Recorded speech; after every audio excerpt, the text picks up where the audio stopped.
Assalamualaikum warahmatullahi wabarakatuh. Kali ini kita akan membahas mengenai analisis bivariat untuk kelas 11 semester kedua bab statistik. Oke, kita akan ke pengertian analisis bivariat terlebih dahulu ya. Jadi analisis bivariat adalah metode statistik yang meneliti bagaimana dua hal yang berbeda saling berhubungan. Nah, data bivariat ini dapat dipahami sebagai pasangan X dan Y ya, karena dua hal yang berbeda. Contoh judul penelitian: faktor-faktor yang mempengaruhi angka kuman pada peralatan makanan di rumah makan di wilayah Kabupaten Bogor. Ini bisa kalian cari, kan ada judulnya ya, mempengaruhi angka kuman pada peralatan makanan di wilayah Kabupaten Bogor. Nah, kayak gitu ya. Sekarang inti penggunaan bivariat. Jadi bivariat ini bertujuan untuk menentukan apakah ada hubungan statistik antara dua variabel, dan jika demikian seberapa kuat dan ke arah mana hubungan tersebut. Bisa jadi kuat positif, bisa jadi kuat negatif gitu ya. Nah, berikut adalah beberapa alasan penting bahwa analisis bivariat ini kita gunakan gitu ya. Yang pertama adalah mengidentifikasi tren dan pola. Ini dapat mengungkapkan tren dan pola data tersembunyi dengan mengevaluasi hubungan antar dua variabel. Yang kedua adalah mengidentifikasi hubungan sebab dan akibat. Nah, ini dapat menilai apakah dua variabel terkait secara statistik, membantu peneliti dalam menetapkan variabel yang mana menyebabkan variabel yang lain. Yang ketiga adalah membuat prediksi. Ini memungkinkan peneliti memprediksi hasil di masa mendatang dengan memodelkan hubungan antar dua variabel gitu ya.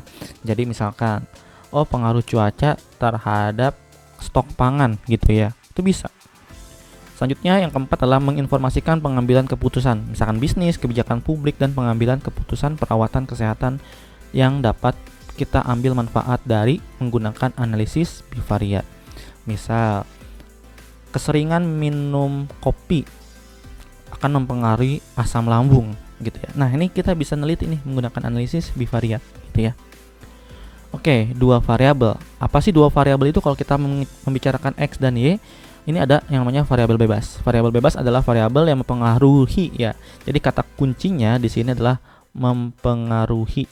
Nah, selanjutnya kalau variabel terikat ini adalah variabel yang dipengaruhi, kata kuncinya menjadi akibat karena adanya variabel bebas. Nah, contohnya apa? Yaitu pengaruh usia terhadap menahan emosi diri.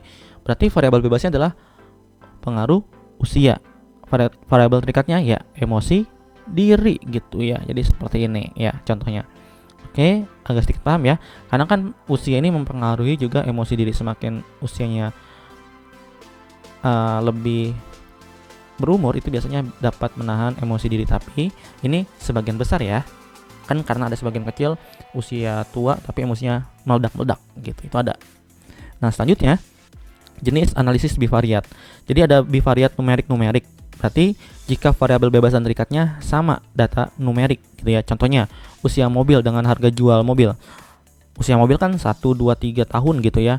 Harga jual mobil misalkan 1 juta, 5 juta, 6 juta. Itu contohnya aja ya. Nah, misalkan kategori numerik. Jika salah satu variabelnya merupakan kategori numerik dan sisanya itu kategori gitu ya. Contohnya jenis profesi. Jenis profesi kan guru, bidan, dan lain-lain gitu ya. Dengan biaya berlangganan internet. Biaya berlangganan internet kan 200.000, 300.000 gitu ya. Itu numerik. Nah, ada kategori. Jenis variabel bebas dan terikatnya ini sama, yaitu kategori. Contohnya pola pemberian ASI eksklusif terhadap profesi ibu. Pemberian ASI eksklusif kan dia kategori ya, gitu. Nah, selanjutnya analisis bivariat dengan scatter plot. Nah, di sini scatter plot adalah sebuah grafik yang biasa digunakan untuk melihat suatu pola hubungan antar dua variabel. Kita bisa lihat di sini kalau misalkan dia titik-titiknya menyebar, dia derajat hubungannya atau derajat korelasinya itu tidak ada ya. Karena artinya apa? Tidak ada korelasi yang dapat dilihat karena variabel akibat Y ini tidak dipengaruhi oleh variabel penyebab X yang sedang dikaji. Nah, apa jadinya jika dia derajat korelasinya itu sedikit tidak terlalu menyebar, yaitu berarti lemah ya artinya hubungannya. Berarti ini korelasinya samar terlihat, tapi ada sebagian variabel X yang lain perlu dianalisis atau ada variasi signifikan tersebut. Nah, kalau kuat gimana? Nih kuat itu dia hampir menyebar rata gitu ya. Ini disebabkan mengelompok dalam bentuk linier yang jelas. Linier itu kan garis gini ya, itu namanya linier. Nah, kalau sempurna, wah sempurna berarti pada hampir satu garis yang sama atau satu linear yang sama. Itu maksudnya. Nah, kapan menggunakan diagram scatter plot gitu ya? Paling sering digunakan diagram ini atau disebut diagram pencar ini untuk membuktikan atau menyangkal hubungan sebab akibat.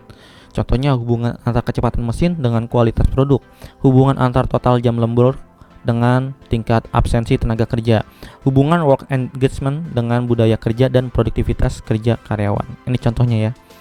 Nah, ini bisa kalian lihat bahwa kalau misalkan dia ke arah kanan gitu ya dan dia linear, maka dia perfect positif atau apa? Positif yang sempurna gitu ya. Kalau misalkan dia ke bawah ya, ke arah kiri, ke kanan tapi arah ke bawah, maka dia negatif sempurna. Nah, ini lemah gitu ya.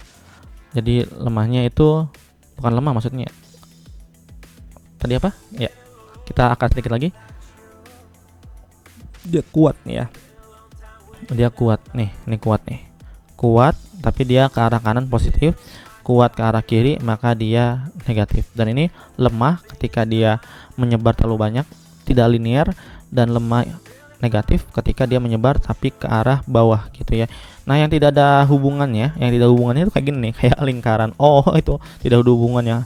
No correlation. Kenapa nggak ada hubungannya? Karena satu linear seperti ini gitu ya. Tidak linear, cuman hanya satu yang ada di linear.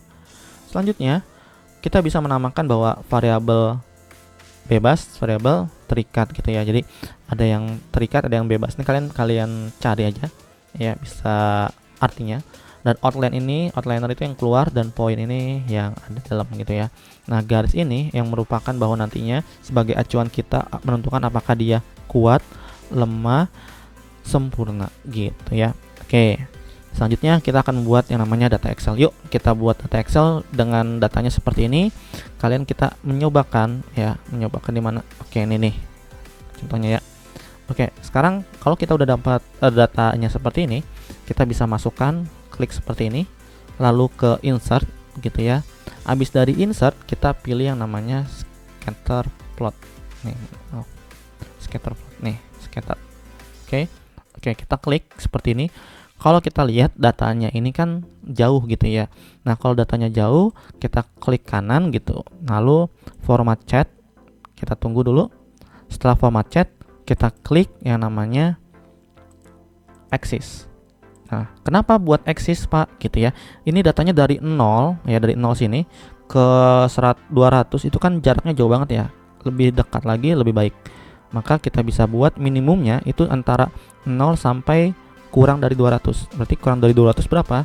Ini bisa kita tulis 195 gitu ya, atau 196 seperti ini ya, atau 198 pun itu bisa gini. Oke, maksimumnya berapa? Maksimumnya bisa kita kurangin lagi, misalkan 335 kalau kalian mau gitu, bisa ya. Nah, untuk yang tadi horizontal, yang vertikalnya nih, ini kan dari 0 ke 20 masih ada kosong ya, maka kita tulis aja di sini misalkan 18 gini. Oke. Jadi udah kelihatan ya.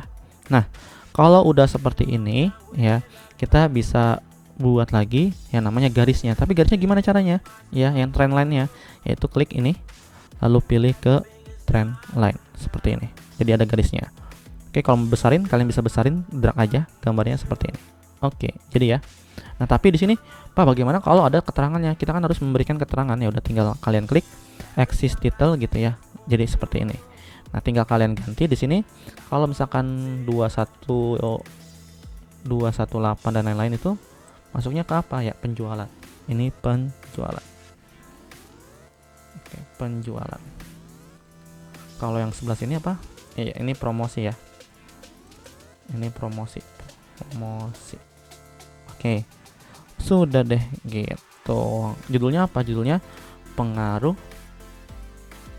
promosi terhadap penjualan. Oke, gampang ya buat scatter plot. Jadi kesimpulannya apa kalau lihat dari sini? Kita buat kesimpulannya ya. Kesimpulannya apa? Berarti dia kuat positif. Jadi apa sih maksudnya? Berarti promosi ya. Promosi. Penjualan berpengaruh kuat positif terhadap promosi gitu ya. Oke, benar nggak? Coba kita cek lagi. Penjualan berpengaruh kuat positif terhadap promosi. Tapi kan kita dari X dulu ya. Berarti promosi ya berpengaruh kuat terhadap penjualan gitu ya. Oke, penjualan. Nah, seperti ini ya. Oke, mungkin cukup sekian untuk pembahasan kali ini. Kalian bisa bertanya-tanya melalui kolom komentar. Assalamualaikum warahmatullahi wabarakatuh.